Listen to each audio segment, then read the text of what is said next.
Hello, folks, and welcome to today's Monday show at Our Game. Myself, Shane Stapleton, joined as ever by Michael Verney, and we're brought to you by OurGameRetro.com. Don't forget to use the promo code OurGame. You get 15% off any of these brilliant jerseys. There's a huge catalogue there, including the likes of some zip-up tops. You might see me wearing the Mayo one the odd time. Maybe this Donegal one, if you like a bit of retro stuff, or that Meath one there. How are you, Michael? Good, Shane. No, I just love the fact that a county in the GA was once sponsored by Donegal chips. I just absolutely love that. That. Flash is happy to see you returning. The return of the King Verney. Good to be back. Good to be back. Yeah, no, caught at the races, and it was off last week. I probably burnt out after back-to-back All-Irelands in a week at the races, but the Galway races has broken many a man, and it probably broke me as well. Yeah, did you leave a few pounds behind you? Sure, like everybody else that was down in Ballybray. There was some amount of stuff on over the weekend, and we're going to get to it, and there's so many stories in the GA, as there always is, including the All-Ireland Camogie final, which we'll get to. Kilkenny's taking that later on. But you and I haven't chatted about it since, but Dylan Quirk, of course, passing away on Friday evening. And I just can't get my head around it that 1 minute he's setting up a goal, and a couple of minutes later, things go the way they did. It's just so hard to get your head around. Yeah, that's probably the best way of describing it, Shane. You can't get your head around it because it doesn't make any sense, really. Imagine, to say that, me and you were both at Tipperary Championship games this year, that where Dylan was playing wing back and was one of Tipperary's best players and one of their brightest prospects, and just a horrible incident the other night, and he's no longer with us. It's very, very hard to get your head around. By all accounts, just from reading reports from some of the locals and lads that played with him and used to play with him, just a gentleman on and off the pitch, and his best days were only ahead of him. 24 years young. Just, very, very hard to believe.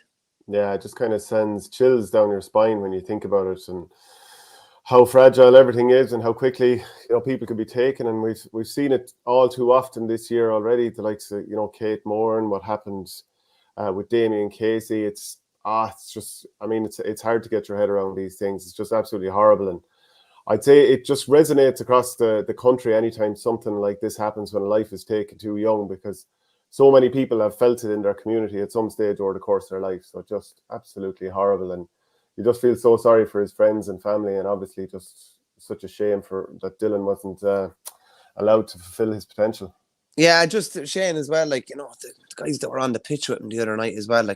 I was on a pitch once where there was an incident and the game had to be called off. Thankfully, didn't turn out to be anything serious or anything like that. It was actually David Kenny when we were playing with Offaly. We played a Walsh Cup game down in Carlow, and it was called off because he had a bit of a neck injury, and always err on the side of caution probably with these things.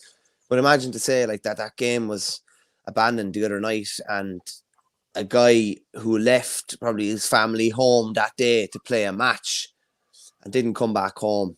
Very, very hard to get your head around. And as you said there, talk about Kate Moore and Damien Casey, these are all very, very recent, very, very fresh. And it's another GA community left just broken at the moment. And I saw clips of the vigil last night in huge, or on Saturday night, huge crowds down in Clonoulty, Rossmore. I don't know if you were there. I was at the 2018 county final, where Dylan was a huge part in Clonoulty, ending a bit of a famine and getting their hands on the Dan Breen again, and so much potential with Tipperary. Really, really exciting prospect, and especially with Liam Cattle coming in, who obviously trained him with that successful under-21 winning team. And the world was his oyster, and it's just very, very it's just a horrible scenario for everybody involved, and it might just pay from both myself and yourself our deepest sympathies to Clonoulty, Rossmore, everybody involved in Tip GA and his friends and extended family. Yeah, no doubt. And obviously it doesn't amount to much, but we did kind of try to wear Clonoulty colours a little bit today, just to sort of respect him in some way, shape or form. So just impossible to get your head around. But we will talk about more GA now. Obviously it's all doesn't amount to a hill of beans, but look, I mean, we're doing our best to pay respect, but we'll go on and talk a bit of GA. I suppose a couple of games in Tipperary did happen at the weekend. Any of the ones that were scheduled to happen after that Clonoulty Killerone game that was called off they were obviously weren't played, but there was a few beforehand that were also played on Friday evening. A big shock, actually. Moycarkey Burris beat Nina Air Oak, and Nina, they drew their first game against Clonolty, and everyone would have expected them to beat Moycarkey because Moycarkey got absolutely hammered by Killarwan. It was like 422 to 10 points, but they went and beat Nina, who are the North champions here. Do you think that there's anything in the fact that because Nina, having won the North, they're already guaranteed a backdoor spot into the club championship or county championship knockouts, that maybe they're just a little bit half-cocked for the club group games because they know it's not do or die?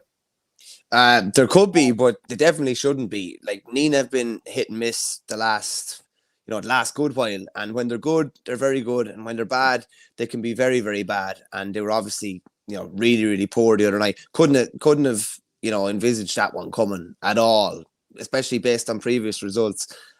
Johnny Kelly's obviously in with Nina now as well, and you'd think that maybe winning the North and even getting a result last weekend against the Grain when they were struggling a small bit, that they might be turning a corner somewhat. But that's at least they have the thing in the background where they're still in it, as you say. But Jesus, that's kind of risky kind of ground to be relying on too. They're generally a team that, particularly Nina, when you're hit and miss, you don't want to be thrown in a result like this in the middle of it. You want to be keeping confidence up.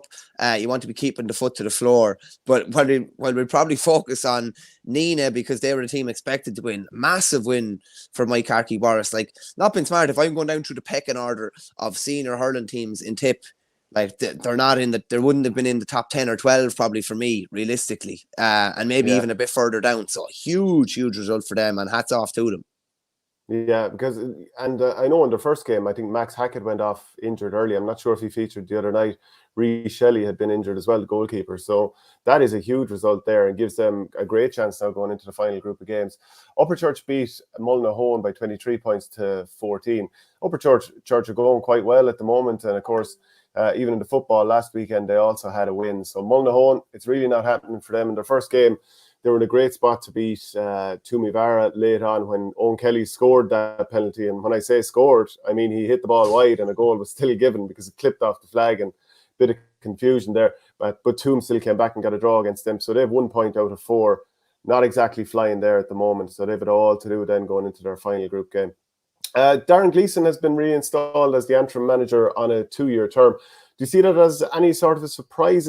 I wouldn't say so myself. They obviously stayed up in the league and they're back up in the top tier of the championship next year, so they'll probably feel like they're moving in the right direction. Yeah, and I'd say they'd be moving mountains to make sure that he did stay. They obviously were promoted in his first year, relegated last year, and promoted again this year. 2-year term. Like, survival in the Leinster Championship is their goal realistically for 2023, and if they can survive in the Leinster Championship, then they can try and build on the next year. They obviously still have Division 1 hurling next year. They're playing consistently at a high level, Shane, and he's got them playing at a high level, and seems to have a good buy-in amongst clubs and players. And just as well as that, like, Neil McManus would say, and some older players are far more likely to stay on now and can see the picture that he is building. And I think that's hugely important. When there was briefly a Tip vacancy, there probably would have been a good bit of worry up in Antrim, maybe that he might be going back to Tip. And even, I've seen his name linked to some other jobs as well. So important for them just to get it rubber stamped fairly quickly and take his name out of reckoning for any of those other jobs, because he's obviously a manager. He's a manager that has accumulated a pretty decent CV so far, and they'd be happy that he's making that long and arduous drive up to the Glens and up around Belfast again for another 2 years at least. Yeah, and one of the teams that he had been linked to was Waterford. Well, I mean, this is just sort of a word of mouth thing. I mean, the whole place has been linked to Waterford and all these jobs now at this stage. You name it, people have been linked to it. But like, the strange thing is, this is actually starting to drag on at this stage. You'd think that Waterford would be looking to get this wrapped up, especially with the county championship ongoing, and we'll be talking about the Waterford championship. But you'd think they'd have this sorted so that they could have, the manager could have his selectors in place, going watching games, scouting things, getting their S&C team ready, whatever it is. It really is starting to drag on. I know it's only August, but you do want people like there watching the games, making sure that every box is ticked early doors. Who knows? Maybe the next Waterford manager is watching these games maybe he's on the sideline with one of the teams within Waterford. You just don't know. So that, like, I'll put it to you this way. Peter Quealy's over Rome Moore. He's been heavily touted for the Waterford job several times in the recent years. Obviously, Darragh O'Sullivan's been with Ballygunner in recent years, and they're reigning All-Ireland club champions.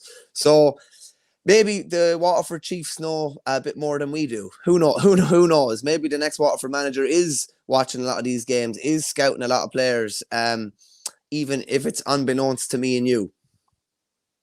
Yeah, do you think, who would you be guessing is going to take over the job at this stage? You hear Davy Fitz's name, obviously we've heard Derek McGrath, Eddie Brennan's name is mentioned regularly, maybe Michael Fennelly now comes into the reckoning. Like, there are plenty of options out there, but do you have any sense of who you think it might be?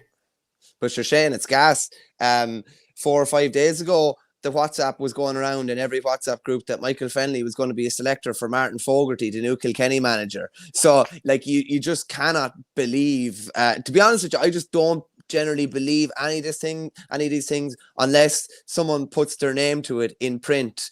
Probably, from OurGame upwards, shall we say? You know what I mean? From a reputable source, and actually put their name to print, because there's a lot of various Twitter accounts and that reporting X, Y, and Z as fact, and I just don't believe any of these things until I see it written in print. Porter says Stephen Malumphey there, from a Kerry point of view, they would not like to lose him, because they were very consistent under Fintan O'Connor, probably stepped it up another level under Malumphey as well. And I know we've talked about it before. There's probably no ideal time. Sometimes, you like to think, oh, if I had another 2 years with Kerry, I'd be ready for X, Y, and Z. That's not saying that that's how Steve Malumphey would think of it, but to get that bit more managerial experience under his belt. But it doesn't really work like that. If the opportunity is there in front of you, and if he was asked to take the job and he thought he was ready, I'm sure he'd take it. Yeah, well, this is the thing, like with Derek Ling also. If he didn't take it now, in another 2 years, would it be a case that Henry Shefflin is now available? Would somebody else come into the reckoning? So some people would say, oh, geez, is it a bit soon for Derek Ling? Well, it's not like he's a young lad. I think he's pretty much the same age that Brian Cody was when he took over the job. Ling is 44. So in terms of, like, experience, fine, he hasn't managed an inter-county team outside of the under-20s, which is obviously great experience, and they went and won the All-Ireland under-20 title. But he's been a selector for 5 years. He fairly much knows the scene. And if he doesn't take it now, when would he take it? Yeah, it's gas when you say, like, Derek Ling was the same age as Brian Cody. Like, imagine there was another, like, 20 season campaign or something like that. I'd say what's probably realistic is probably something like a 4 or 5 year campaign, I'd say, as well. And I don't know what the demands of his job are, but it's just so hard now to see any inter-county manager, regardless of success. Like, look at Jim Gavin, lost one championship game. What was he there? He was there 13, 14, 15, 16, 17, 18, 19. And here's a guy who was winning everything and in many ways had no reason to step away. It's just so demanding now. Going to be interesting to see whether Michael Rice, Peter Barry and these lads that were involved with Ling with the 20s are still involved. And because whoever steps into that Kilkenny 20s job as well is stepping into a really good squad, the vast majority of which won the All-Ireland this year and are underage again next year. And as in developing the conveyor belt coming through, Derek Lynn's in a really good spot. He knows a load of these guys. He knows probably when Billy Drennan's going to be ready. He knows when a lot of these guys are going to be ready. He knows what makes them tick and how to deal with younger players now. Plus as well, he hasn't had it all his own way as a manager. Far from it. His first 2 years with the Kilkenny 20s were really tough. I remember Galway beating them comprehensively in Portlaoise. I think it was COVID. It was probably played near the end of 2020, and they were beaten again by Galway in 2021. So I think that's good. And it's same. Eddie Brennan probably had a similar experience by being beaten by Westmeath that time. It's actually no harm having a bit of turbulence in the early stages of your career. There's no point in winning everything and not learning anything. So I think it was the obvious choice. Being honest with you, he served his apprenticeship under Cody. Ling did, and even Eddie was writing in the Independent last week about how there was a couple of lads in the Kilkenny dressing room that said very little and did their actions. Their actions spoke out in the pitch, but when they did speak in the dressing room, like Derek Ling was one, Noel Hickey was another, everybody stood up and listened. He's not going to be just talking for the sake of it, but when he does speak, there'll be a fair, powerful message behind what he is saying. Yeah, and as a massive Kilkenny supporter, I made the, I'm going to ask you this. I made the point last week that he did win the All Ireland under 20, but they did beat a Galway team without Tiernan Killeen and Waterford and Aussie. So, I mean, they did win the All Ireland under 20, and it is a great achievement, but they didn't beat the best of the best all the way through. You'd have to make that point. Yeah, fair point, Asher. Of course, a couple of the teams that they beat, they were missing their main men. With that ludicrous rule that we have in place at the moment, that is basically punishing elite underage players. It's mad. Just a couple of comments and said I wouldn't mind dealing with there, and you have them up here now. I know it'll never happen, but Cody would do some job for a team like Offaly or Waterford. Listen, it'd be unreal if he did step back in. Just given his age profile, it's probably very, very unlikely, and I just couldn't imagine him ever putting himself in a scenario where he would come within an ass's roar of potentially playing Kilkenny in any sort of a game, even if it was a Walsh Cup game. There was a red lad had a comment there. Has anyone even been linked with the Dublin gig? Haven't heard anything solid. No, same as very, very quiet. It's been very quiet in Dublin, very quiet in Waterford. Well, not that quiet. There's been a lot of people linked, and quiet enough in Laois as well. So Offaly? No, like there was some links with Davy Fitz with Offaly. I think they're fairly wide of the mark, I have to say.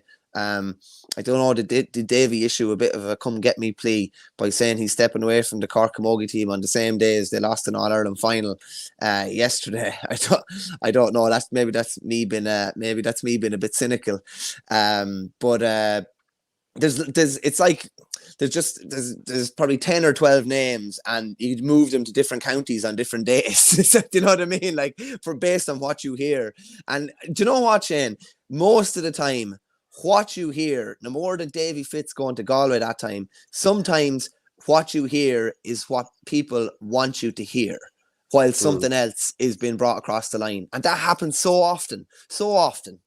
Yeah, I'm very interested to see what happens with all these vacant jobs and when they're actually going to be filled. Even in football, there's a few jobs available as well. For example, the Roscommon job is there, and will Anthony Cunningham turn up somewhere else with a football county or maybe even a hurling county? So we'll wait to see what happens there. The Kerry Senior Hurling Championship final was on at the weekend. Outstanding performance from centre-back from Jason Diggins. The free taking of Brandon Barr, obviously huge as well. So Causeway 215, Ballyduff 16 points. And there was a video shared by Buff Egan last night of some of the celebrations. We'll just put it up here. What a way to celebrate having the tractor and trailer going down the main street of the parish. Oh, I think that's brilliant, I have to say. I was down that part of the country not too long ago. I was down at the All-Ireland press day in Kerry, and myself and Jason Byrne said we detour back by what was one of Bannistrand, and we ended up basically in the middle of Kerry hurling country. Now I don't think you'd want to be a health and safety officer, maybe knocking around Causeway last night, lads hanging off trailers with their legs across it. But in fairness, the tractor was moving pretty slow, so it was unlikely that anything was going to happen. But yeah, massive win for them. And with Kilmiley winning last year and obviously getting all the way to an All-Ireland final, it shows the strength and depth within Kerry as well, that they didn't even get back to a Kerry County final this year. Really, really competitive stuff. And one of the spin-offs of playing your championship off quicker does mean that you will get more national exposure at this time of the year. So, like, when else would you see a Kerry hurling final on TV? But because of the timing of the year, it's the same with probably Wexford next weekend. Because of, they're the only county finals really in town at the moment. They get a lot of national exposure, which is probably fairly acute, a kind of a cute thing to do on their behalf. Yeah, and overall this year we've seen a bit of Kerry. The Joe McDonagh final was on telly as well. Huge scoring game against Antrim that day. I'm going to bring up a little clip that TG Carr had yesterday of the referee being mic'd up, and just to get people's thoughts on this. If you want to comment in and let us know what you think. But here's a little clip of it in action. Your captain's over here. Just swiping carelessly, okay?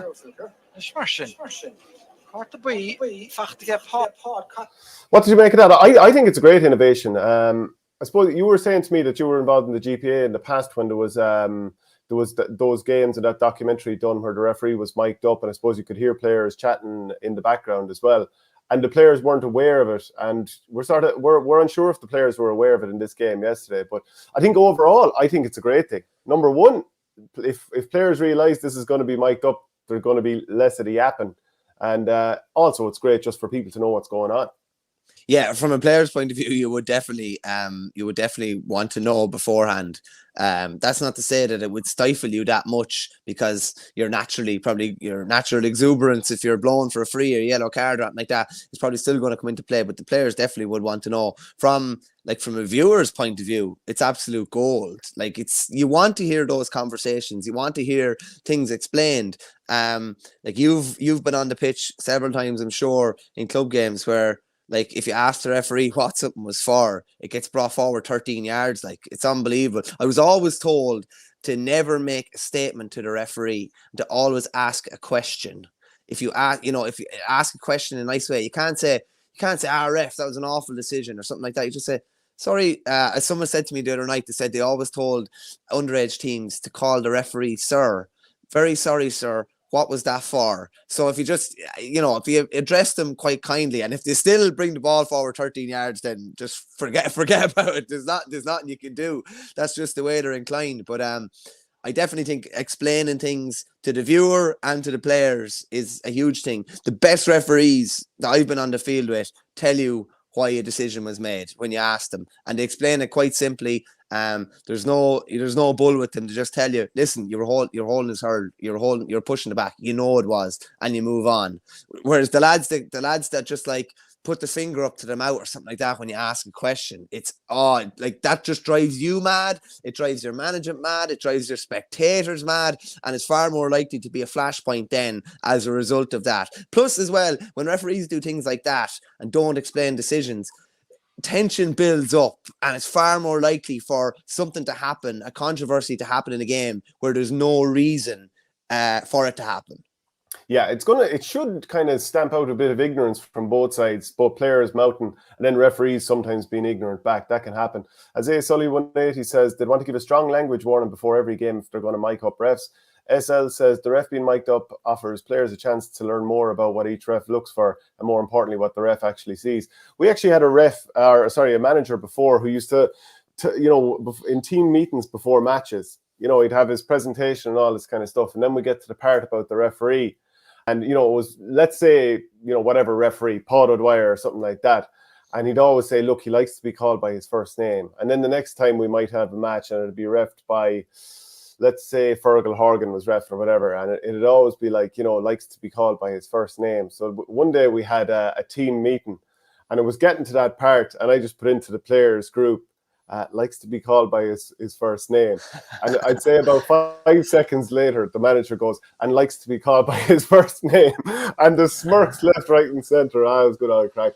Good intel, fair research. That's a fair level of research to go to. I always think sometimes we can overcomplicate things in the GAA. At the end of the day, and preparation, things like that, the referee is a massive part of the game. I'm not saying like you jump through hoops to please them or anything like that, but different referees in different style. Some referees will explain a decision and it's okay to question them somewhat. Other referees, no way. Like, there was a referee in Offaly years ago, and if you question the decision, the ball wasn't brought up 13 yards. The ball was brought up as far as he kicked the ball on the ground, and wherever it landed, that's where the free was taken from. So, like, there was no point in even asking a question, none whatsoever. So I always think, like, there's two things maybe even me and you don't discuss sometimes enough going into games. One is that we definitely don't know what it's going to be like, but the weather is a big one, definitely. And the referee, and how the referee will referee a game, and whether it's going to be really harsh on lads and it's going to be stop-start, or whether it's going to be free-flowing. And that's probably two things maybe that teams probably need to put maybe a little bit more time into, because they do, both of those have a massive bearing, particularly the referee, and how the game is played and how the game will go. Yeah. Paul Scully says, could do the same thing as Formula 1, where the interactions on the mic are played back word for word with any cursing beeped out. Yeah, that's potentially. Adrian McGrath, is Joe Fortune a candidate for Dublin? Obviously, he's been over Westmeath, and he's been in the Dublin system. Was over them I think they win an under-21 title in Leinster with him one of the years. I just can't remember the year off the top of my head. Obviously won a Dublin County title with Ballyboden in 2018. So I'm sure he is a name that certainly come up in the conversations. And it is just so quiet. I mean, it really, really is quiet. And sometimes it's obvious who the next man in is going to be. Like, so obviously when Colin Bonner departed the Tipperary job, it seemed obvious, especially with kind of the mood music around Waterford, that it was going to be Liam Cahill taking over the job. With Dublin right now, your guess is as good as mine. And I've heard 1,000,001 names linked, but none the wiser. The thing about that, Shane, as well, is if it's a manager that's currently with a county, it's obviously ramificated, could potentially create another vacancy. Generally, I think, particularly like Henry in Galway, I don't think Henry was ever leaving Galway. That's my own personal opinion, because he had committed to that project or whatever. And I think it's probably the same with Joe Fortune in Westmeath. Like, Westmeath had a great year. They've loads to build on for next year. And I'd be very surprised if Joe Fortune was the Dublin manager based on that, not based on his credentials. Yeah. So the Carlow final was on at the weekend as well, and Bagenalstown Gaels had done brilliantly to beat Mount Leinster Rangers, and it was only the second time since 2004 that Mount Leinster Rangers weren't in the county final. But St. Mullins just had too much from this game. It finished 222 to 11 points, a 28 county title for Mullins there, and they had the luxury of doing that with Marty Kavanagh only coming off the bench. He came on after half time, scored 3 points, 2 of those from frees. So it just shows how strong they are. The likes of James Doyle, he scored 7 points, 2 of those were from place balls. Jason O'Neill with 2-6 was huge. I think St. Mullins will be building themselves up for another tilt at Leinster. Obviously, they got to that final back in, 2019? And they probably feel that maybe they can go that one step further. I mean, who knows how it's going to pan out. Ballyhale are going for a 5 in a row. They'll obviously be very, very strong. But at the moment, Joey Holden has gone away. Who knows, maybe there'll be an injury too at some stage. I'd say Mullins feel like the opportunity is there. Yeah, well, they're sitting waiting for everybody now, aren't they? Everybody's going to, hammer the crap out of each other over the next while. They're waiting. They're in the Leinster draw already. So you can say that that's a disadvantage, that they have to wait maybe as long as they're going to have to wait. But they're there, and they can most of them are going to go off and play a bit of football. And I'm sure they'll do plenty of bits of hurling training in between as well. But they're ready. They're sitting there ready to go. Form lines from a couple of years ago tell you that they're not exactly a million miles away. They would have been very close at Mount Leinster in the last couple of years as well, and Mount Leinster ran Ballyhale very close last year. So yeah, they're there, and I think they'll fancy their chances a good run at it. And who knows? You just don't know what'll happen between now and then. Maybe someone else will take Ballyhale out for them. Maybe there'll be new champions in Kilkenny. Similar in Dublin as well. Kilmacud obviously won last year. Maybe there'll be new champions in Dublin as well, and you have a seasoned enough Mullins' team going into Leinster, maybe in an open Leinster campaign. You just don't know what's going to happen over the next 8 to 10 weeks. Yeah, they definitely have lots of quality there, so it'll be one to keep an eye out on. The Louth Senior Hurling Final was played this weekend also. Back-to-back titles for St. Feckin's. They beat Knockbridge by 2-16 to 2-9. Paul Matthews and Barry Devlin with the goals there. So the Wexford semi-finals were played yesterday, over the weekend anyway. I think it was yesterday. So Ferns are back in the final for the first time since 2013. They've never won the county title. They obviously got to that final. They've been beaten in a few semi-finals. They've been sorted in nearly men in recent times. They were 14-1 at the start of the championship. Pat Bennett is over the team. People will know him from Ballysaggart in Waterford. Obviously, his sons Shane, Kieran, and Stephen play with the county team. But Paul Morris with a point in the closing minute of extra time, and it sends the reigning champions Rapparees out 123 to 25 points. They were behind in normal time. They pulled themselves out of the fire. Like, what a win for Ferns. Now we'll talk about the other semi-final, the fact that Martins are through, but this was a huge one for Ferns here. Massive. We would have played Ferns a couple of times in Leinster League games, played them in 13 and 14, and I would have always expected them to have won a Leinster title or a Wexford title by now. Hasn't happened, and as you say, haven't been in a final since 13, which is a long time ago in the lifespan of a team, and their team has changed an awful lot since. Huge result, because with the Raps getting over the line last year for the first time in something like 40 odd years, you probably think that they could potentially kick on again. But yeah, huge result for Ferns, and Pat Bennett Pat Bennett's some man. He's one of these boys that he's literally out every night of the week. He's obviously a selector / coach with Stephen Malumphey in Kerry this year. He's obviously involved with Davy during his stint in Wexford. I think he was involved with Davy during his stint in Waterford as well. He's out nearly every night of the week. He's obviously heavily involved in Ballysaggart, where his young fellas are playing as well too. It's a huge result for them. I just thought it was peculiar, and I'd say maybe whoever runs the Wexford GA account maybe didn't watch the video, but there's just some quotes from Pat Bennett on the Wexford GA account, and just towards the end of the interview, he just says, "We're going to recover tonight and recover tomorrow night. It's all about recovery. This is game 8 coming in 7.5 weeks. To me, it's manic stuff. You're asking these guys, these club players to play." Then he just says, "The inter-county guys, if you go 3 weeks in a row to give out, we're going into game 8 in 7.5 weeks. You've no time for injuries. You're playing on injuries. You're talking about player welfare. I don't see it, actually. I just don't see it." So it's kind of funny that you have the Wexford GA account retweeting something where someone's actually having a go at Wexford GA in a way. But that's the nature of playing the Hurling Championship first, and the split season has, since they brought the split season into play in 2020, and the Hurling has been first in each of the 3 seasons that have been played since. Now, I'm not sure if that was supposed to be the case or if that's what people thought was going to happen when it was initially brought in, but that is the case now. And it's fairly wham bam, thank you ma'am, like bang, bang, bang, bang, bang. You pick up a hamstring injury in the first round, you're gone. Like, you're basically missing the whole championship. But they're surviving fairly well through it now, and I'm sure they were in the sea somewhere last night, and they might go in there again today. And just the idea of being in a county final should help allay any fatigue, I would imagine. Adrenaline would just keep you going. Yeah, if you're an older player, that 8 games in 7 weeks is definitely going to take its toll. I remember around 2015, we played, I think, 6 games in 7 weeks, and that included playing a challenge match in the middle as well, just because Matty wanted to keep us playing week on week and keep the team sharp and going and all that kind of stuff. But geez, it's actually very, very enjoyable, I would say. But it can be testing. If you are carrying a niggling injury, that is difficult. But I would say it's hugely enjoyable at the same time. I'd say these players are loving it. Yeah, if you're winning, Shane, if you're winning, like, they're on the crest of a wave now at the moment, and they're going into their first county final in 9 years.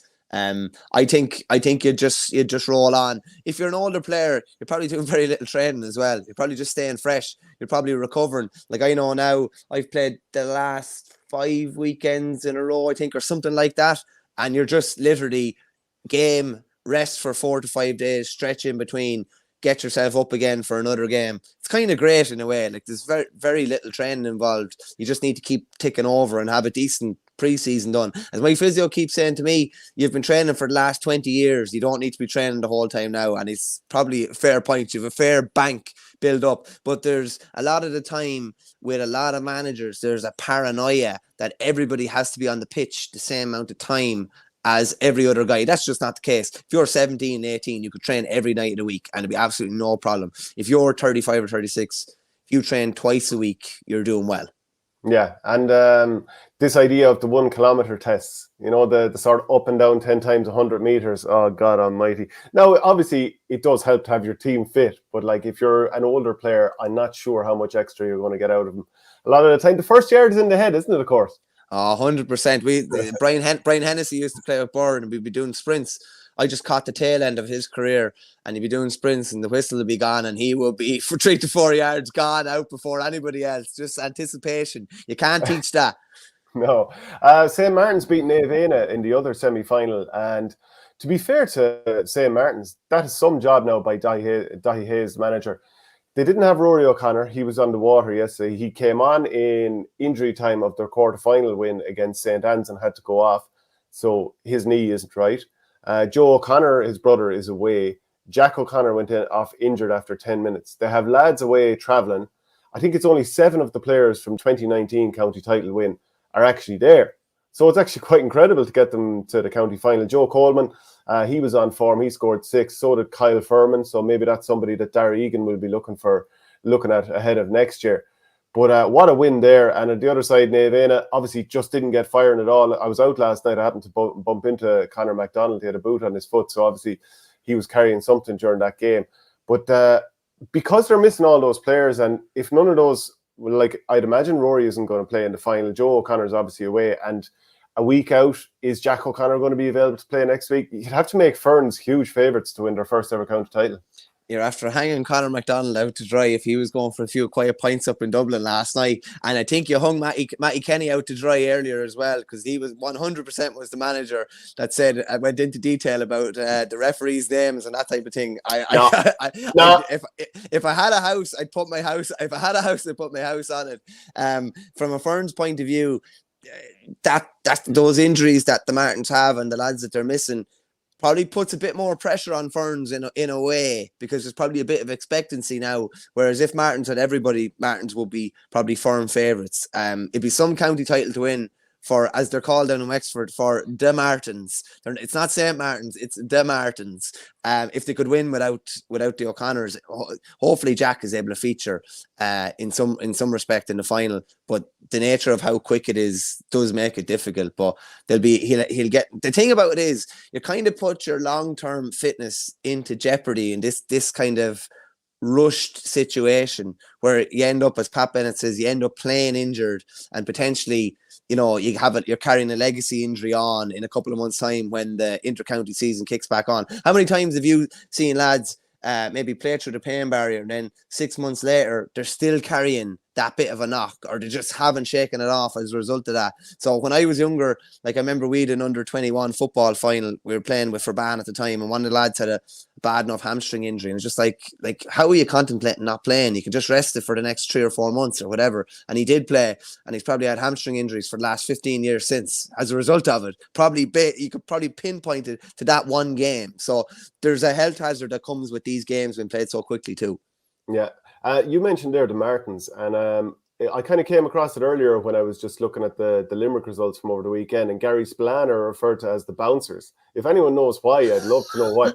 What's the best nickname out there for a club across the country? There's got to be some brilliant ones. I know Toomevara are called the Greyhounds, Burrisleer the Cocks of the North, and very good, yeah. Kilmallock are the Balbeck. They are the Balbeck, yeah. Yeah, and someone explained it to me before, but I read an explanation, but I can't remember. I'm sure Flasher, one of the Limerick heads, will explain it to us. But the Bouncers is a brilliant one. Very big fan of that one. Then you have obviously a more obvious one like the Gunners for Ballygunner. But those ones where you can't make a direct link with the nickname and the club are interesting, because you want to know exactly what it means. Yeah, and then Blacks and Whites in Kilkenny, they're called by their nickname rather than Skeoch Ogstein because, it's a tough name to pronounce. That makes sense. It's just simpler, yeah.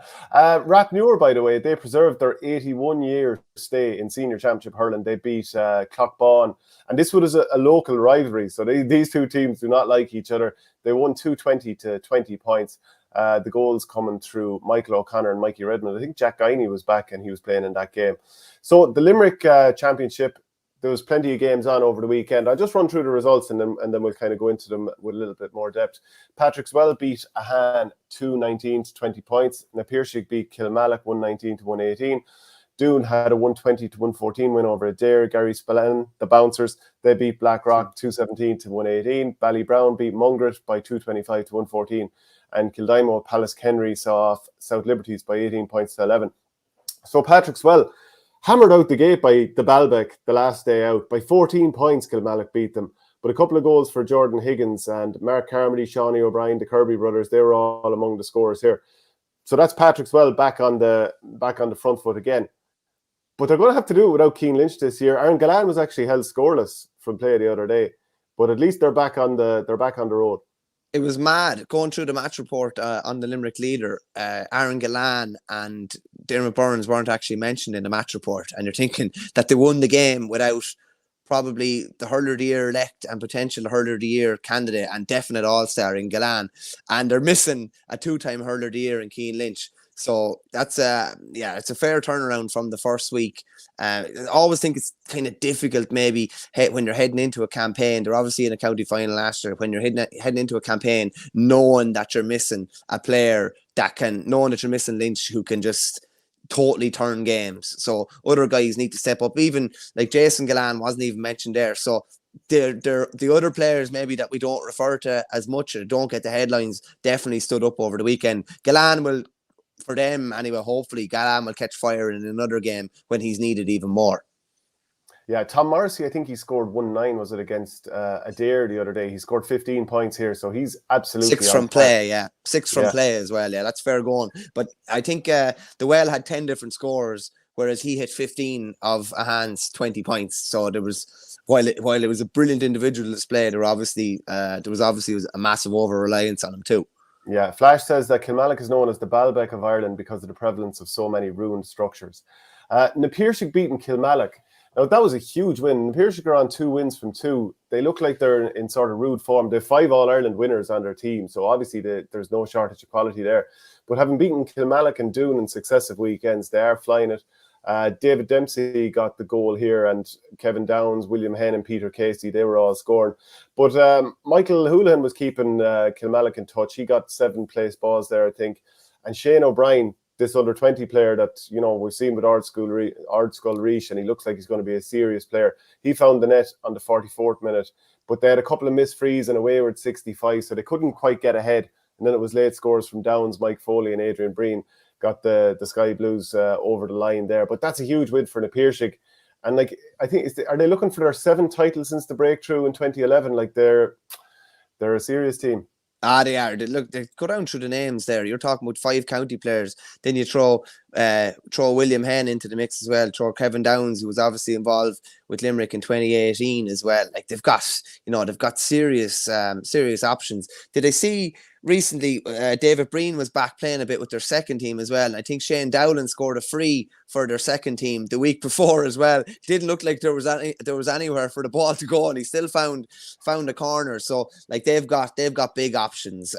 Like in Mike Casey, Will O'Donoghue, like David Dempsey, Adrian Breen, Peter Casey, like, you know, that's, you know, any team would only love to have all of those players.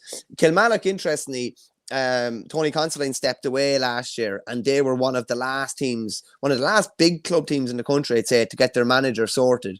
And Fintan O'Connor, the former Kerry manager, is over them.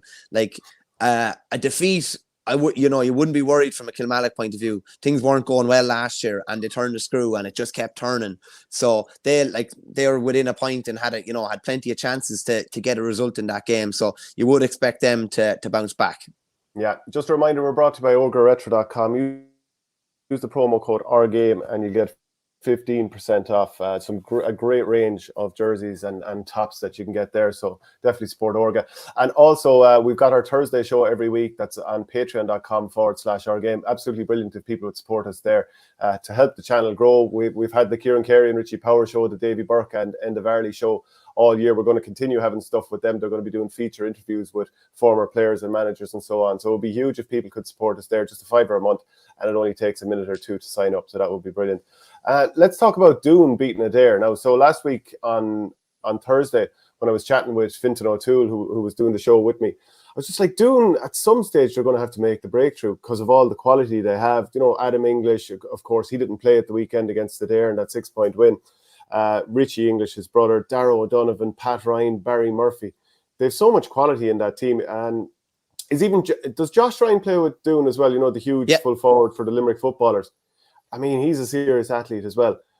And they were under serious pressure against Adair over the weekend. John Fitzgibbon had scored a goal early on, and they were 1-4 to a point down. But doesn't it happen sometimes you have a performance where you have to kind of rise from the ashes, and that gets you going for the season? Like, they'd lost to Na Piarsaigh. They kind of just said, no, enough's enough, and they kicked on in this game.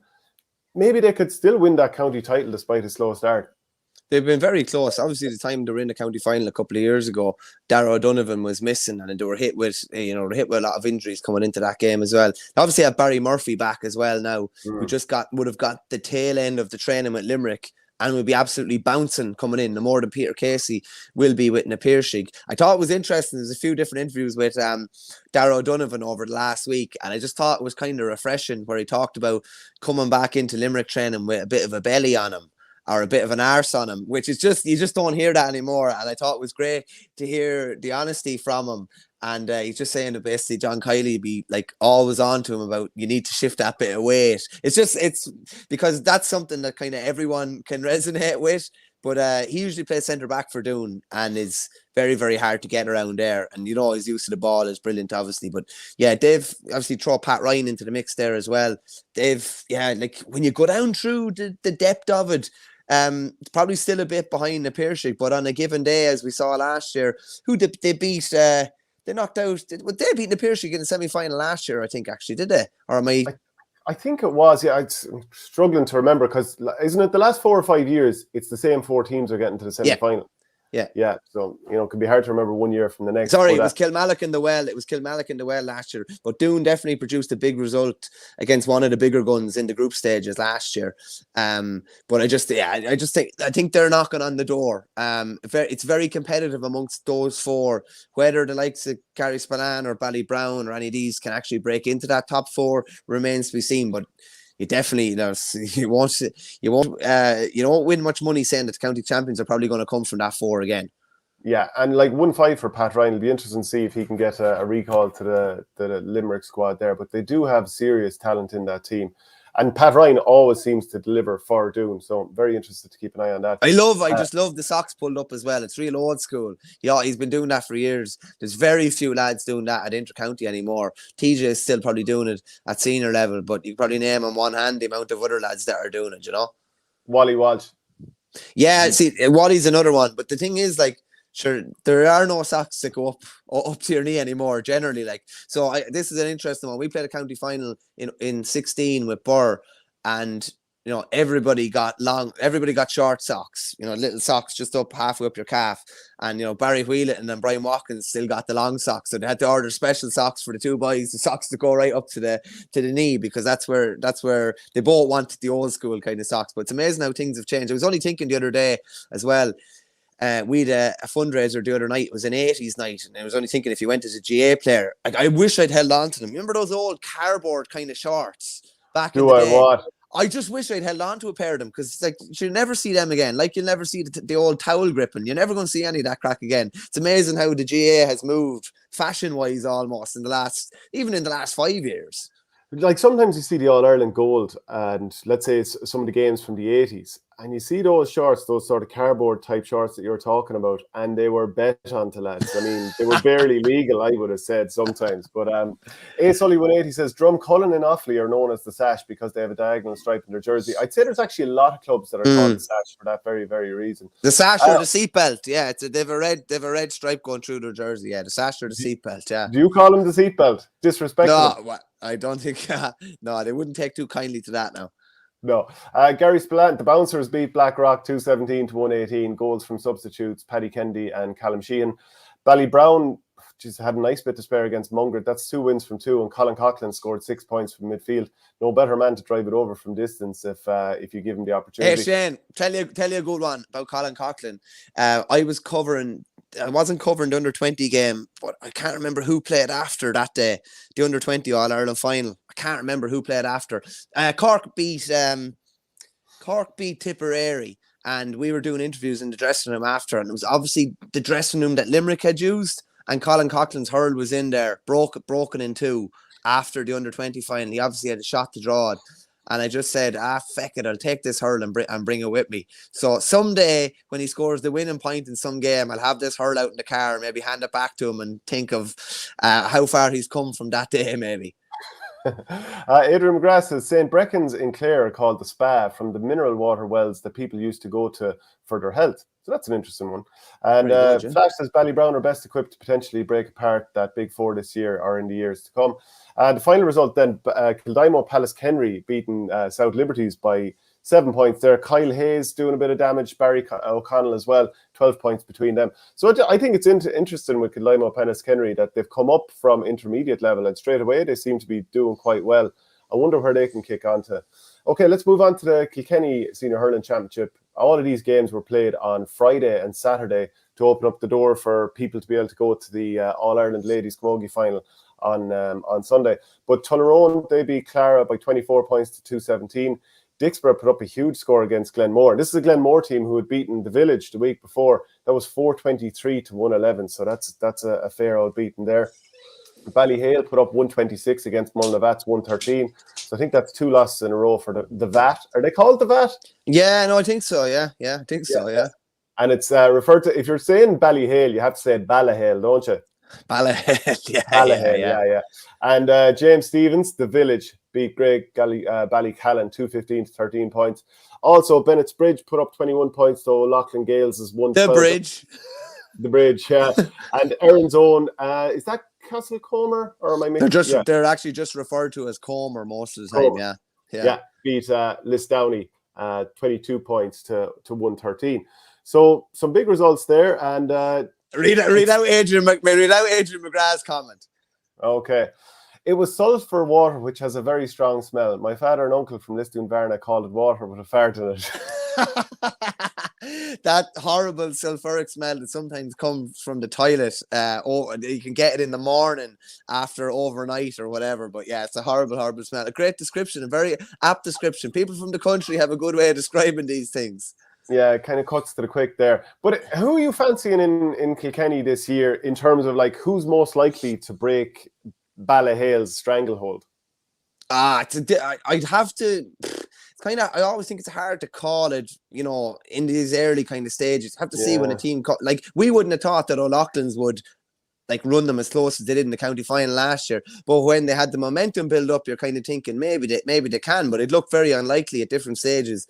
Like the Village. By all accounts, I think the Village played Ballygunner in a challenge game a week or 10 days before Glenmore, and we're really, really competitive with them. And then we're just blown out of the water against Glenmore, which was a big surprise. Now, they bounced back last weekend. Yeah. O'Loughlin's probably, like, if you're looking at it, I know O'Loughlin's were beaten by the Bridge at the weekend. They obviously have... 3 of Kilkenny's 6 defenders. Not 100% sure where Paddy Deegan is playing at the moment, but I'd imagine, given his form last year, and particularly his display in the county final, that he's still up around the forward line. And then they obviously have one of the best man markers in the country in Mikey Butler, and probably one of the second best man markers in the country in Hugh Lawler, who can man either the 3 spot or the 6 spot. Mark Bergen will chip in with frees. Conor Heary there as well. Like, they've lots of options there as well. So there's another guy as well. I can't think of his name. Wing forward. He was on the extended Kilkenny panel. Small Buckley? enough. Buckley. Yeah. Diminutive kind of player, but a real good link man as well in the attack. And he was very good in the county final last year. So they have plenty of strength and depth there too. So probably, listen, you're probably looking at the two of the 3 city clubs, and sure, Dixborough are never going to be too far away. I think Michael Walsh is over Dixborough this year, and I think they won at the weekend. You read it out there, didn't you? Yeah, the comprehensive win over Glenmore. Glenmore getting a win over the Village in their first week up was impressive, but probably signs at the weekend would suggest that they could struggle a small bit. Yeah, I mean, that's a serious shellacking to take. But Dixborough have had all this underage success. You wonder when they're going to translate it to a county title, or, is it going to happen anytime soon?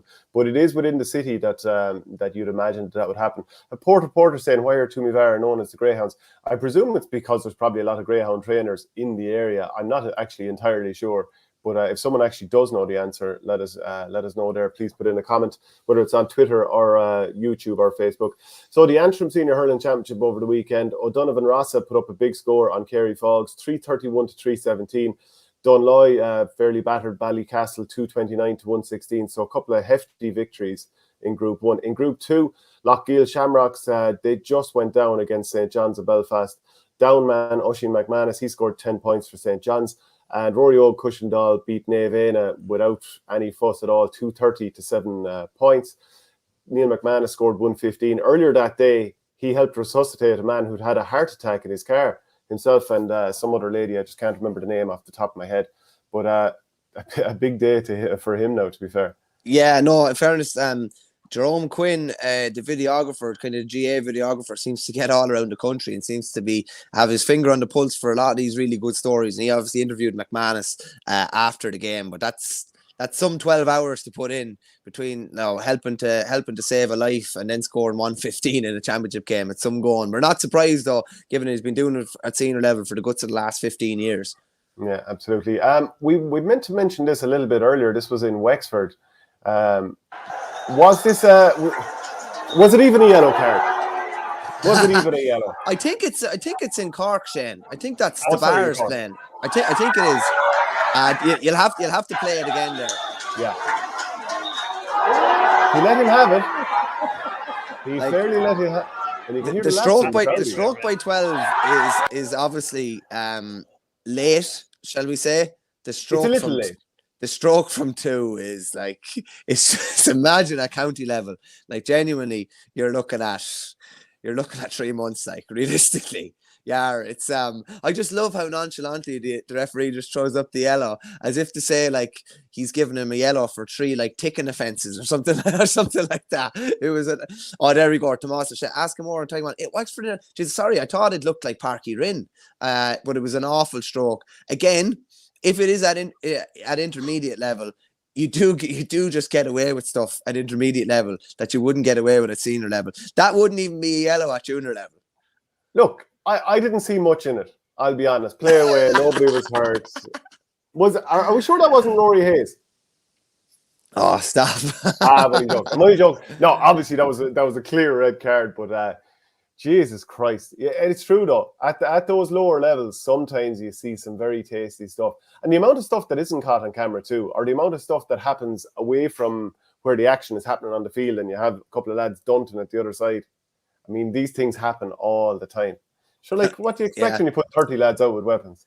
Just as well as that, like, going to a senior game is brilliant, right? Because you get, elite athletes, shall we say, on brilliant scores and, it's end-to-end athleticism, high-end tactics. Going to a junior game is some crack.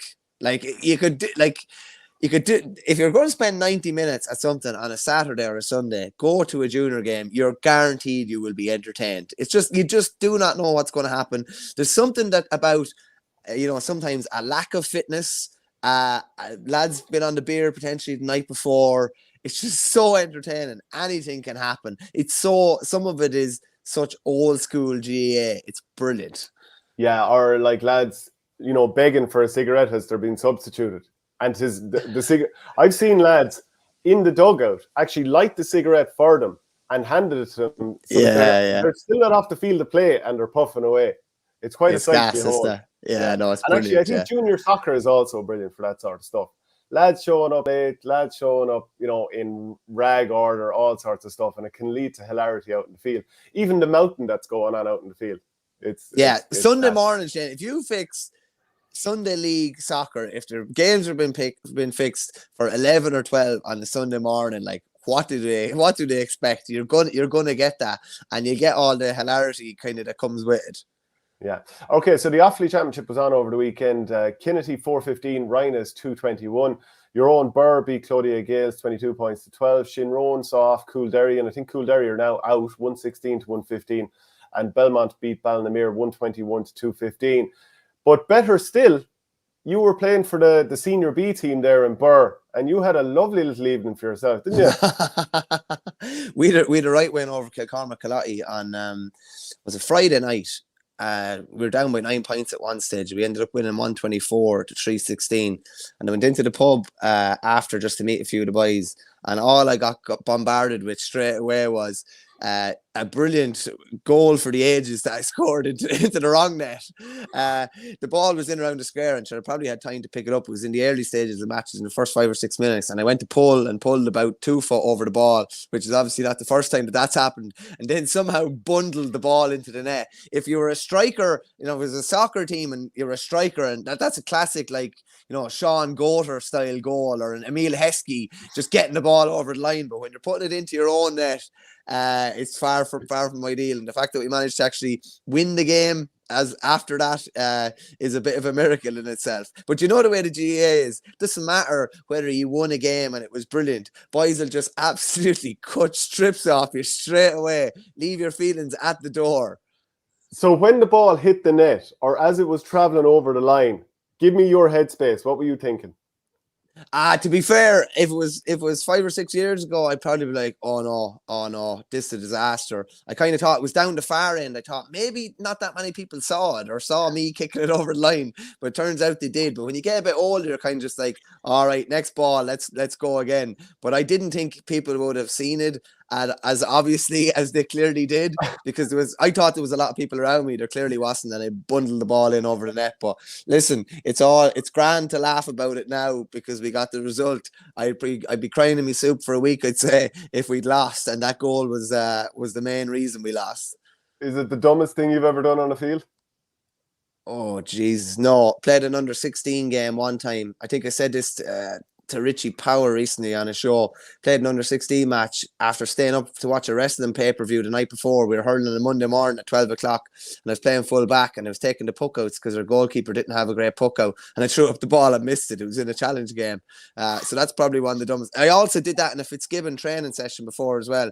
We went on a team bonding thing the day before that involved a load of hard running. It was wrecked the next day. We played a match, and I threw up the ball and missed it, and I was like, all right, that's me gone off the Fitzgibbon panel.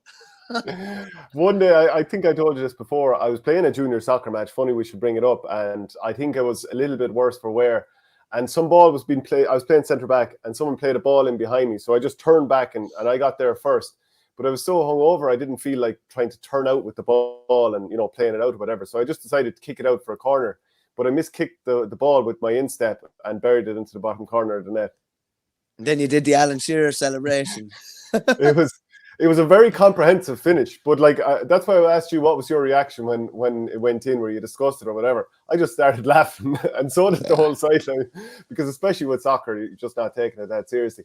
And another time we were playing the match, I don't know, it was a cup or something like that, but we were taking it kind of seriously. And towards the end of the game, the opposition had a corner kick, and maybe one of their players headed it or something like that. And we had a lad standing on the post, and the ball was dribbling to him. So he put his foot there just to stop it, and somehow it rolled under his foot and into the net. And we just all started laughing. But, maybe that's just the difference with soccer. You just don't take it quite as seriously. That's the thing, you see. If it had been another game, I probably would have just laughed there and then. If it would happen in training, I'd probably laugh, but not so much in a match. And it's gas. If it was the sort of thing that I had let if I got real tick about it or whatever, I probably would have played stink for the rest of the game. When you're younger, you'd probably allow a mistake dictate your whole performance. But when you get a bit older, you kind of realise that in hurling, in any sport really, it's gas. Like, it only takes one touch of a ball to potentially be a hero at a later stage in the game. Do you know what I mean? And people, apart from the boys that snagging me in the pub, people generally forget about what happened beforehand when you do something good at the end of the game. Yeah. The Waterford Senior Hurling Championship over the weekend, Ballygunner made it 45 games unbeaten.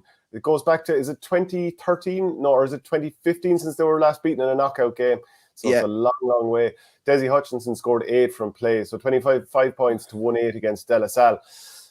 I mean, those De La Salle games against Ballygunner used to be so much tighter, and obviously De La Salle were challenging for titles, but geez, they're a fair bit off the mark, judging by this result. Mount Sion beat Tallow by 221 to 11 points there, despite Austin Gleeson going off injured after just 12 minutes.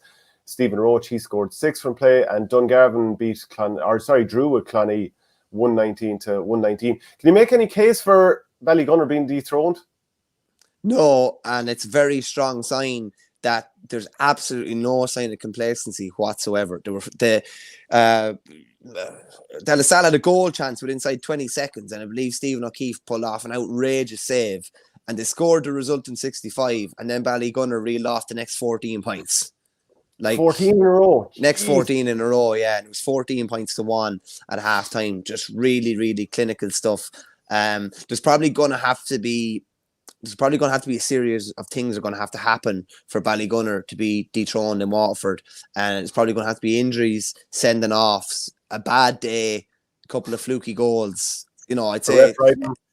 Yeah, potentially, yeah. The stars are going to have to align for Ballygunner to be dethroned. And after eventually getting the All-Ireland monkey off their back, you'd imagine they're going again. They're perfect age profile. They're a perfect age profile to go again and potentially not dominate, because Ballyhale are going to be there for a while too, and there's a few more clubs ready to break through.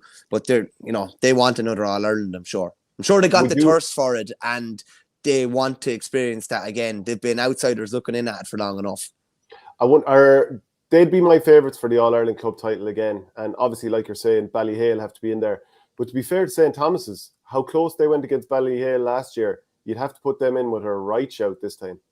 Yeah, they won't have been losing anyone either, to the best of my knowledge, unless someone's gone travelling or that. Their I age think there's profile talk is... of maybe Shane Cooney and maybe David Sherry has a knee injury.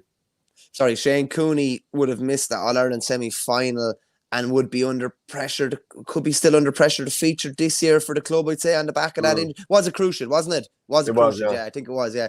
He could be under pressure to feature, and David Sherry, as you said, he was obviously, Sherry was the one that got that point in the All-Ireland Club semi-final a few years ago against Cushendall up in Parnell as well.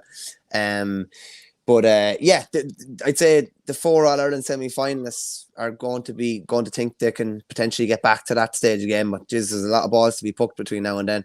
Yeah, and maybe Na Piarsaigh will come back into the reckoning as well. Na Piarsaigh against Ballygunner will be a tasty one. Gerard Pickering Jr. says, one of our players got a ball in midfield and ran towards our goal and hit a shot at his own keeper. F's sake. Yeah, John Corrigan, that used to play about hurling with Barr, famously scored a point in the under-16 match at the start of the second half. He scored a point in the wrong goals. Yeah, you have to love that. I remember watching Parish League, and some young lad, he was only around 9 or 10. It was playing Gaelic football, but he obviously wasn't fully sure of the rules, or he was mixing up his codes, because he got the ball in Gaelic football, tucked it under his arm, and just started sprinting down the field. Thought he played a bit of rugby. So we'll move on now to the All-Ireland Camogie final. Kilkenny came from behind against Cork late on to win 113 to 112. And I think, geez, it's some way to do it. Like Denise Gall obviously knocked over the free. Sophie O'Dwyer had the goal before that. It was fairly poor defending from Cork. The first ball going in possibly should have been cut out. Then obviously the goalkeeper batted it back and Sophie O'Dwyer nailed it into the back of the net. So it was a bit of a catalogue of errors from Cork back there. But Denise Gall was asked afterwards about knocking over that free from 45 yards out. Did she have any doubts? And she said, no. What was in your head? She was asked. She just says, just go over. Please go over, really. Please go over. In fairness, the last 2 matches haven't went well, but it's just to grind it out. I'm not afraid to step away from them and let Katie take them. There's plenty of other players there. Mary O'Connell, anyone could have stepped up there. The last one, I don't know. I was lucky. I was right in front of the post, to be honest with you, just about. But they got it done there, and it was huge for Brian Dowling and his crew of players. Oh, massive. Ray Boyne put up a good clip of Denise Gall. She missed a free not long before scoring the winning free. And it was like, what do you do? Do you hang the head or do you go again? And she went straight away and turned over the resulting puck out, like straight away, and set up a big score for them. And yeah, obviously put over the winning free at the end. Like she's been just class for Kilkenny for, yes, probably the guts of about 15 years, I'd say, as well. And they all the talk was that Kilkenny were in transition. I know the talk last year was that Cork were in transition, but that Kilkenny were in transition with so many different injuries and a couple of cruciates along the way. And as I saw in an article there a couple of days ago, be it Camogie or Hurling, Kilkenny are never in transition, and they've managed to win 3 All-Irelands in the last 6 years now, having lost. They lose 3 in a row in the middle of that as well. So yeah, it's amazing. And obviously, Shane, we had Brian Dowling on this show not too long ago, and he's had plenty of personal hardship with his uncle passing not too long ago, early this year. So just great for him, and a mad game in the sense that Kilkenny streaked ahead. Cork didn't score for 20 minutes, and then Cork were back level somehow at half time, and they're then leading in the second half, and Kilkenny just came strong, and probably just the bench impact was the difference at the end. Yeah, so congrats to them. And like you were saying there, Davy Fitz, he stepped away. But interesting that former Cork manager Paddy Murray, I suppose he was talking a bit about the setup of the Cork team, and he goes, I think the biggest issue this year is that they went with a sweeper. It puzzled me.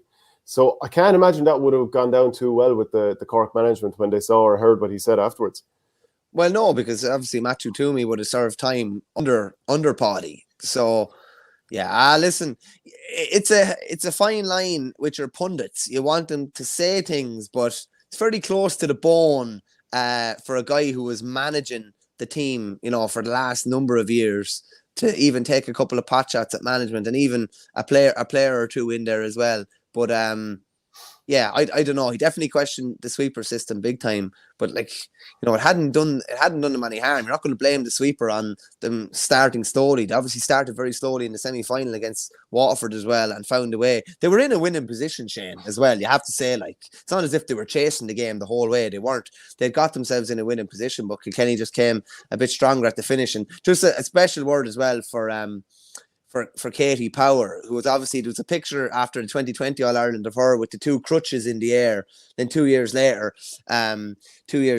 she's an All Ireland winner on the pitch. And I don't know if you saw that handshake before the match as well. I thought it was brilliant. They were introducing the president, obviously, to the players, and she ended up shaking, was it Norris's hand, I think, that she shook, rather than obviously showing the president who it was. But I just thought it was brilliant. And Brian Dowling kind of joked after that they had prepared for everything, but that they hadn't prepared for the introduction with the president and that kind of crack. But it was a good little laugh to have before the game anyway. Right, and then, so that's the All-Ireland Camogie final. But in the Cork Senior Hurling Championship, St. Finbarrs, they beat Blackrock, and Ger Cunningham is over this St. Finbarrs team. And you wondered, with their glorious history, when would things happen for them? And I was even chatting with Fintan O'Toole last week. We were talking about some of the class players that they have. Obviously, Ger Cunningham's young lad is in there. You've got the likes of Damien Cahalan, Conor Cahalan, Jack Cahalan, who I think is going to be a star for Cork in the years to come if he continues his trajectory. There were 9 points down here, and they came from behind to beat Blackrock, who, of course, had a great win last week. Alan Connolly kind of serving up victory with some late heroics there. But this team is coming of age, and Ger Cunningham said about them being quite far behind. He said, we were all over the place, struggling in a lot of positions while they started really well. Putting Damien Cahalan back centre-back had a big settling effect for us. And once we got into the game, we started winning the breaking ball and got a few scores that built momentum and confidence. We could have gone in ahead at half-time, so to come back from 9 points down was fantastic. To win a game like that is very satisfying, and hopefully we can build on it. But it's a huge blow to Blackrock. Definitely is, yeah. Obviously, Louis Mulqueen is with Blackrock. They were winners first time out. It's funny, there's very little between a couple of these teams in the kind of higher echelons in Cork. But yeah, as I say, a huge result for the Bars, particularly when it probably looked unlikely in the early stages of the game, but they really managed to turn it around. And the wides that Blackrock hit probably shot themselves in the foot, really. I think it was 18 wides in total, and just within a club game, within a 60-minute game, Clare put up something like 23 or 24 against Kilkenny in the All-Ireland semi-final, and putting up 18 in a 60-minute game. It's just not, you're not going to win games. Yeah, in a game you lose by a point. Jeez, and all of their forwards had scored from play inside the first 10 minutes, so it looked like Blackrock were set for a fairly comfortable win. But it'd be interesting to see where Bars can go from there. And obviously the club got to an All-Ireland semi-final in football last year. I'd say the hurling side of things will be thinking, well, you never know, maybe we can do something here. But it's been a while since a Cork team has really made an impact in Munster. So, and we're a long way from that competition at this stage. But anyway, that's a great win for St. Finbarrs. Glen Rovers beat Bishopstown. Pat Cronin still leading the line for Bishopstown, but it was Patrick Horgan's 114 that was huge here. And the half-back line of Brian Moylan, Robert and Owen Downey were very dominant throughout the game. Douglas beat Kanturk 224-110, and Shane Kingston pitched in with 112, 8 of those coming from frees. And then Conor Lahan, 15 points for Middleton as they beat Newtown Chandler 128-118. 8 points in a row during the middle of the second half kind of was a huge part there in terms of the win. And they've recovered from an opening round defeat to Douglas. Who would you be leaning towards in Cork at the moment? Again, when you're not seeing the games week in and week out, like the most of what I'm seeing in Cork is Buff's Snapchat clips or his Facebook clips. In fairness, Andrew Sullivan, who watches the show, every time Beestings is mentioned, he gets on to me. Cormac Borsang was very good again the other day. It's Beestings, the pace of Beestings. It's just brilliant. You probably don't see enough of it. I know there was a decent bit of confidence in Newtown coming into that game. Middleton obviously had Ben O'Connor last year, no longer there now. Middleton, Douglas are the one team that I keep saying to you are underachieving for what they have. Again, you won't know with them until push comes to shove in a big kind of knockout game. I'd imagine Patrick Horgan is a guy that's fairly stung after, what was a frustrating season with Cork. So I'd imagine he has a big point to prove coming into the club season, and he's obviously putting up some big displays again. I couldn't confidently call it, Shane, at the moment, to be honest with you. Like Blackrock obviously won it a couple of years ago. Middleton won it last year. The Glen are always going to be thereabouts as well. So I'll have to reserve judgment till I see a few more games. Yeah, SARS will be kicking themselves last week the way that they threw away a good lead against Blackrock. So maybe they'll be back in the conversation just yet. But that's the results across the board there. Killian Curran says our club, Bagnallstown Gales, in the Carlow Senior Hurling Championship final yesterday against St. Mullins. So disappointing after beating Mount Leinster Rangers in the semi-final. We really thought we had a genuine chance. Absolutely hammered. Yeah, it's certainly a disappointing day, but interesting to see if they come back again. It's 55 years since they won a county title there. So, hopefully that's not the end of the road. Can often happen as well, Shane, when you take a big scalp, that there can be maybe a lot of expectation going into a game and you can be a bit of a sitting duck, or you can maybe not think you're better than you are, but they've got a fairly chastening experience now, and you'd imagine they'd come back a lot stronger for it. Yeah, so in Longford Football Championship over the weekend, I thought this was a disappointing story. St. Bridget's Killashee, they conceded their game against Longford Slashers in round 2 of the championship. They were scheduled to play on Friday in Newtown Cashel. Only 17 players had been togged out for the round 1 fixture against Dramard the weekend before, which they lost by 4-19 to 3 points. So obviously that was a colossal beating there by, I think it was 28 points in total the first time out against Dramard. And then to not, to concede a game in senior championship, that's hugely disappointing to see, isn't it? Yeah, I think they were intermediate champions last year. Momentum or whatever can be killed a bit after your first game, but you'd have to really question the numbers. Like, how many players were togged out when they won their intermediate title last year to only have that amount available to them. Didn't hear whether there was J1s involved or whether there's a load of injuries involved or whatever, but like, it's one thing happening in a league game, but happening in a championship game for what is your first team. Like, I'm sure you've seen it happen with various clubs, with their third team or with their fourth team, where, things conspire against them. A couple of players are pulled up another grade, a couple of players are injured, a couple of players are away. You might be able to field a team, but, championship is championship. That's what you're judged on. And to not be able to fulfill the fixture is very disappointing from their point of view. And for the championship's point of view as well, because... what way does that work now? Will score difference potentially, if it's played on group stages, which I think it is, will score difference potentially come into play now, where who beat them the first day out? They scored 4-17. Dramard. Yeah, so score difference could potentially get messy now in that regard. Hopefully to be able to field next time out with a bit of luck. Yeah, in the Dublin Senior Football Championship, there was a big round of games on. So I'll go through Group 1 first of all. Kilmacud beat Raheny 113 to 5 points. Aidan Jones with the goal there for Raheny. Brian Fenton didn't play. There was no Paul Mannion playing. Obviously, he's still working his way back. And of course, there's the whole. He's over in. Is Paul Mannion not over in? Paul Mannion's over abroad. Yeah, he's over playing in. Is it Donegal, Boston? I think he's with, isn't it? Okay, yeah. You're right there. But later in the season, who knows? They could have both Shane Walsh and Paul Mannion, two of maybe the top 10 best forwards in the country, playing on a club team that got to an All-Ireland club final without either of them, obviously, last year. But I found this quite interesting. The Intermediate Galway Championship is starting this weekend, and I was sent this. So this is sort of the match programme ahead of the championship. And Shane Walsh is named in the programme. So that's very interesting to see what's going to happen there. He has the number 14 jersey. It's kind of it's been given to him anyway. How do you see this panning out? I think this is what separates our game from the rest. Having this type of content, this little nugget. You can read so many different things from this. Obviously the story broke. What is it? The story broke the guts of about 10 days ago now.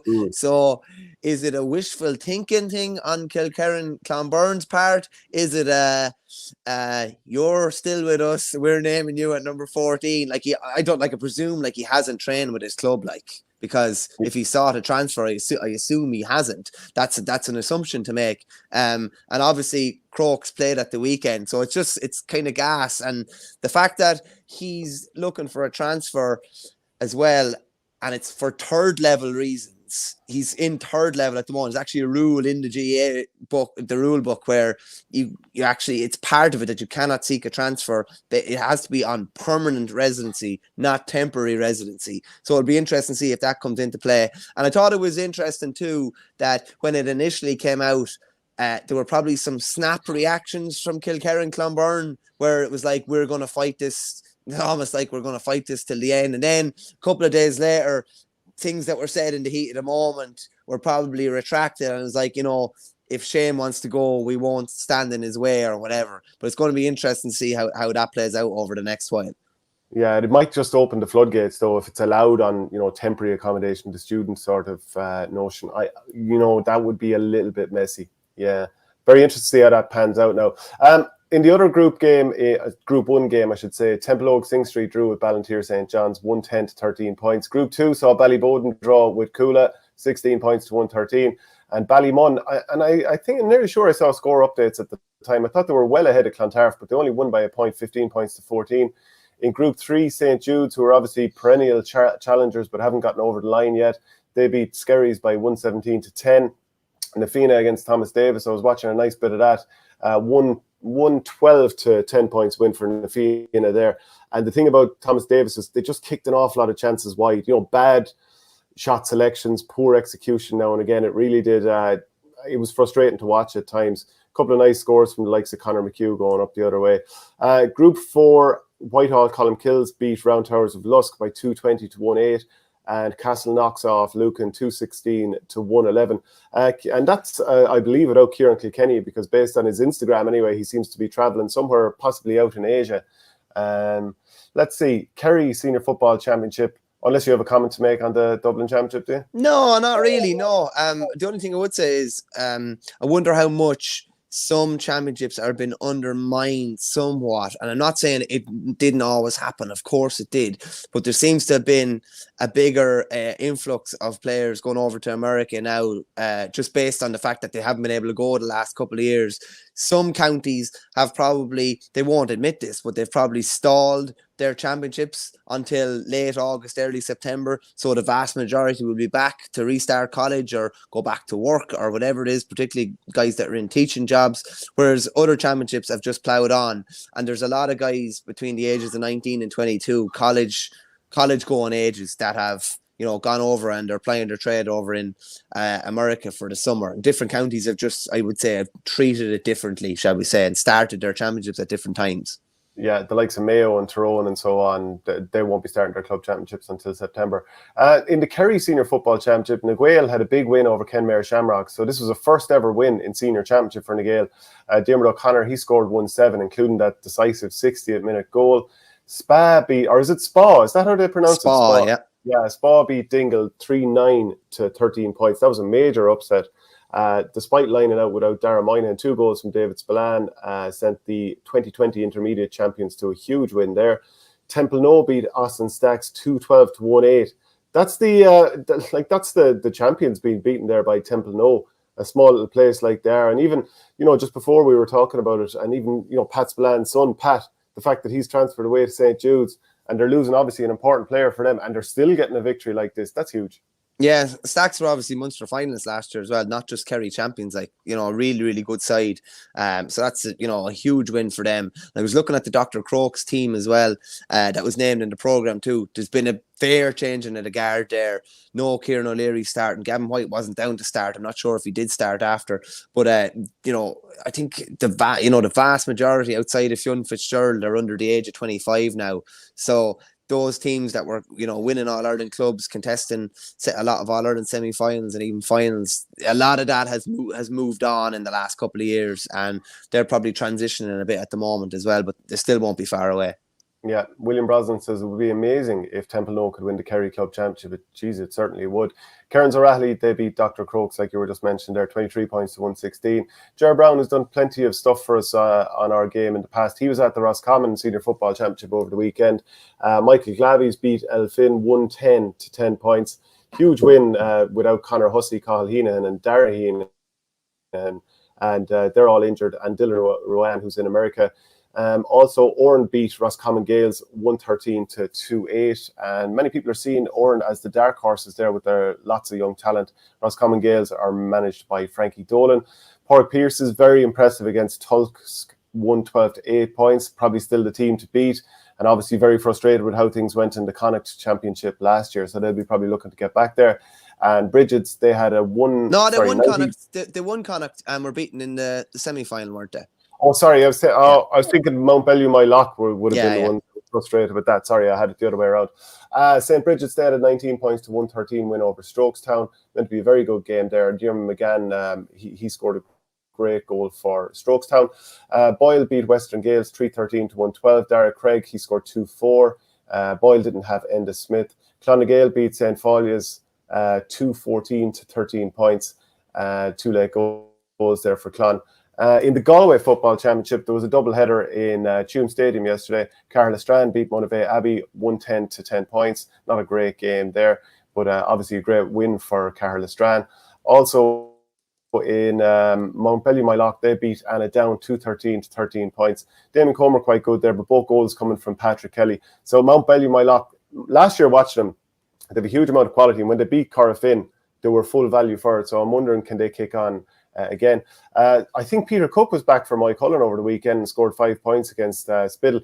He's another player, apparently just the inter-county, you'd think that he could be a huge player. Porrick Joyce would love to have him in there, but kind of what I've heard before is it's just not really his bag. He's just not really kind of all that interested in it. But what a talented player he is.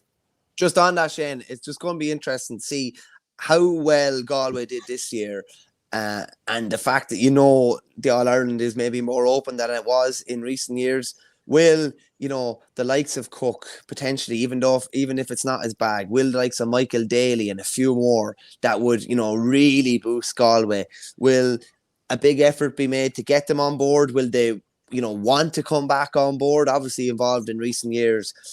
But look, if Galway are looking to make those kind of small margins, having that type of player to come off the bench or to start, and potentially some of the starters coming off the bench next year would be huge for them. So I'd imagine if Porrick Joyce is looking at the inches, as Pacino said, if he's looking at the inches that they need, that they'll be looking closely at the club championship and having conversation with guys well out and trying to get them primed to come back in when they want them, come November, December. Yeah, a final little thing here is, I put this picture up on social media on Friday. So this was the dirty snooker I laid. I was doing a friend of mine. Obviously, you're a huge snooker man yourself. So my friend, the last of the reds had just been potted. So the yellow was the next ball up.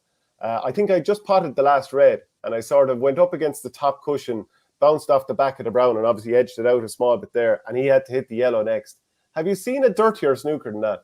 No, it's nasty enough now. It's nasty enough. One of the best ones I saw was the Stephen Maguire escape, where he played, something similar to that, and he was able to play the ball across the table. We'll say the two balls weren't on the cushion there, and he was able to manipulate the jaws of the jaws of the pocket to get the white back across and change the angle of it. But I'm not sure what way you go there.